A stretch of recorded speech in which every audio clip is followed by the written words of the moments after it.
Patancheru MLA Gudem Mahipal Reddy వ్యవహారంలో ఇప్పుడు చర్చనీయాంశంగా మారింది. 3 సార్లు వరుసగా ఎమ్మెల్యేగా గెలిచిన మహిపాల్ రెడ్డి కొన్ని నెలల క్రితం కాంగ్రెస్లో చేరారు.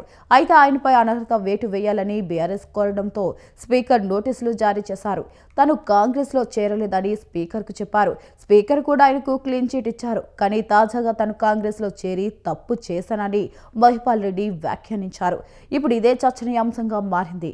ఎందుకో మహిపాల్ విషయంలో ఏం జరుగుతుంది? Let's watch this story.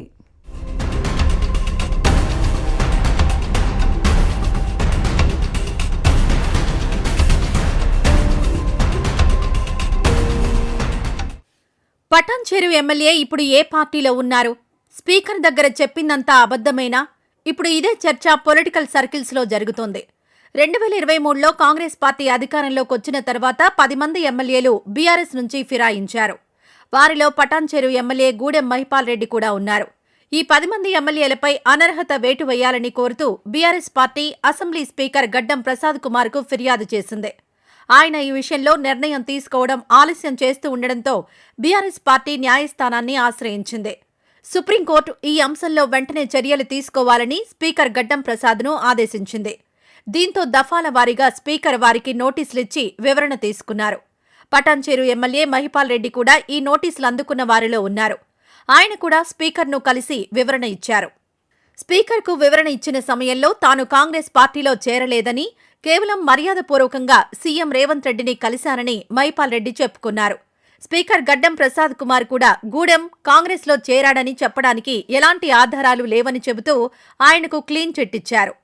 దీంతో గూడెం మహిపాల్ రెడ్డి కూడా తన ఎమ్మెల్యే పదవికి ఇబ్బంది లేదని ఊపిరి పీల్చుకున్నారు. అయితే తాజాగా ఆయన కార్యకర్తల సమావేశంలో మాట్లాడిన మాటలు ఇప్పుడు స్పీకర్ నిర్ణయాలపై అనుమానాలు రేకెత్తిస్తున్నాయి.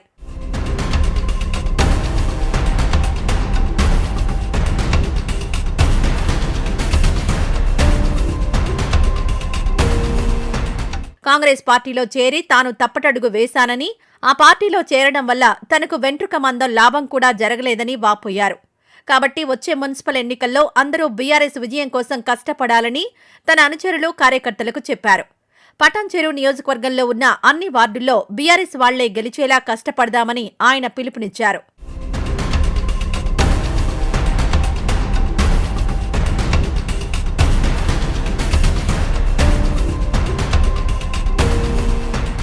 మహిపాల్ రెడ్డి కావాలని చేశారో లేక అనుకోకుండా అన్నారో కానీ ఈ వ్యాఖ్యలు ఇప్పుడు రాజకీయ వర్గాల్లో సంచలనంగా మారాయి. స్పీకర్ వద్ద పార్టీ మారలేదని చెప్పిన ఆయన ఇప్పుడు తాను గతంలో కాంగ్రెస్ పార్టీలో చేరానని ఎలా చెప్తారనే చర్చ జరుగుతోంది. ఇప్పటికే దీనికి సంబంధించిన వీడియో సోషల్ మీడియాలో చక్కర్లు కొడుతోంది. ఒకవేళ దీన్నే సాక్ష్యంగా పెట్టి బీఆర్ఎస్ కనుక కోర్టులో కేసు వేస్తే అప్పుడు గూడెం మహిపాల్ రెడ్డి పరిస్థితి ఏంటనే చర్చ జరుగుతోంది.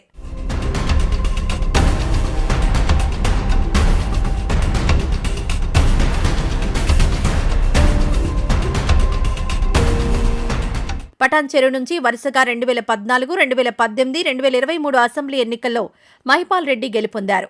హ్యాట్రిక్ కొట్టిన బీఆర్ఎస్ ఎమ్మెల్యేలలో ఆయన కూడా ఒకరు. పటాన్చెరు బీఆర్ఎస్లో మహిపాల్ రెడ్డికి పెద్దగా పోటీ కూడా లేదు.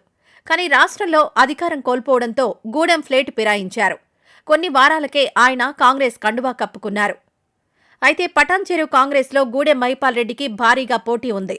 2023 ఎన్నికల్లో కాంగ్రెస్ టికెట్ ఆశించి భంగపడిన నీలం మధు ఆ తర్వాత కాలంలో తిరిగి కాంగ్రెస్లో చేరారు. ఇక కాటా శ్రీనివాస్ గౌడ్ కూడా కాంగ్రెస్లో బలమైన నేతగా ఉన్నారు. గూడెం మహిపాల్ రెడ్డి కాంగ్రెస్లో చేరిన దగ్గర నుంచి పార్టీలో విభేదాలు పెరిగిపోయాయి. ముఖ్యంగా నీలం మధు, కాటా శ్రీనివాస్ గౌడ్లు గూడెం మహిపాల్ రాకను తీవ్రంగా వ్యతిరేకించారు. గూడెం క్యాంపు కార్యాలయంలో రేవంత్ రెడ్డి ఫోటో లేదని, కేసీఆర్ ఫోటో ఎందుకుందని కాంగ్రెస్ కార్యకర్తలు దాడి కూడా చేశారు. మహిపాల్ రెడ్డి కాంగ్రెస్లో చేరిన దగ్గర నుంచి నిత్యం 3 వర్గాల మధ్య ఏదో ఒక వివాదం చెలరేగుతూనే ఉంది. అప్పట్లోనే తాను అనవసరంగా పార్టీ మారానని సన్నిహితుల వద్ద గూడెం ఆవేదన వ్యక్తం చేశారు. అంతేకాకుండా కాంగ్రెస్ కార్యక్రమాలకు దూరంగా ఉంటూ వస్తున్నారు.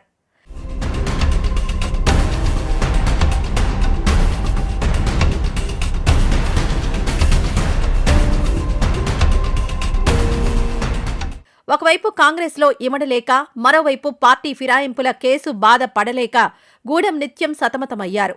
తిరిగి బీఆర్ఎస్ గూటికే చేరతానని గతంలో వ్యాఖ్యలు కూడా చేశారు. అంతేకాక కాంగ్రెస్ పార్టీకి దూరంగా ఉంటూ వచ్చారు. స్పీకర్ వద్ద కూడా తాను కాంగ్రెస్లో అసలు చేరనే లేదని చెప్పారు. కానీ ఇప్పుడు కార్యకర్తల మీటింగ్లో మాత్రం కాంగ్రెస్లో చేరి తప్పు చేశారని చెప్పుకొచ్చారు. గత వారం స్పీకర్కు సుప్రీంకోర్టు తుది గడువిచ్చింది. 4 వారాల్లోగా ఫిరాయించిన ఎమ్మెల్యేలపై చర్యలు తీసుకోవాలని చెప్పింది. ఇప్పటికే గూడెం మహిపాల్ విషయంలో స్పీకర్ క్లీన్ చిట్ ఇచ్చారు. కానీ అకస్మాత్తుగా గూడెం వ్యాఖ్యలు వైరల్ కావడంతో మిగిలిన ఎమ్మెల్యేల విషయంలో ఇచ్చిన స్పీకర్ తీర్పుపై అనుమానాలు రేకెత్తే అవకాశం ఉంది. గూడెం మహిపాల్ రెడ్డి వ్యాఖ్యలను అడ్డం పెట్టుకుని బీఆర్ఎస్ మరోసారి సుప్రీంకు వెళ్లడానికి ప్రయత్నించవచ్చు. దీంతో మిగిలిన ఎమ్మెల్యేలు ఈ అంశం మళ్లీ తమ మెడకు చుట్టుకుంటుందేమో అని హైరానా పడుతున్నారట. మరి గూడెం వ్యాఖ్యలు ఏ పరిస్థితులకు దారితీస్తాయో వేచి చూడాలి.